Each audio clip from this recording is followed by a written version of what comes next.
সাকাতুকা মাআন, ওই যে একদিন কষ্ট করে ঘাম জড়ায় দোকানের সামনে দাঁড়াইছিলেন, এক গ্লাস ঠান্ডা পানি আপনারা খাওয়াইছিলাম। হুজুর একদিন দাওয়াত দেয়া খাওয়াইছিলাম, আপনার মাদ্রাসা এক বস্তা চাউল দিয়েছিলাম, আপনার মনে আসেনি? আল্লাহ তখন মনে পড়ায়া দিবে। তখন এই বান্দাটা বলবে, ও আল্লাহর বান্দা, হুজুর আজকে আমার জন্য সুপারিশ করেন।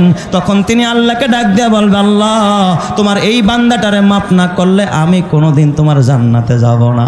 আল্লাহ বলবে, ইনতালিকু মাগফুরান লাকুম, বান্দা যা, আমি তোর সুপারিশ কবুল করলাম, এই বান্দারে মাফ করে দিলাম, ওরে নিয়ে খোদার জান্নাতে যা। চিৎকার মেরে কন্না আল্লাহু আকবার। তাহলে এই মাদ্রাসা হবে তোমার সুপারিশের একটা জরিয়া, নাজাতের একটা জরিয়া, আলেম উলামা সুপারিশের একটা জরিয়া।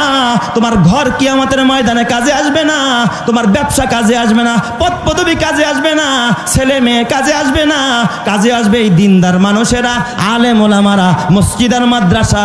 তোমার সদকায়ে যা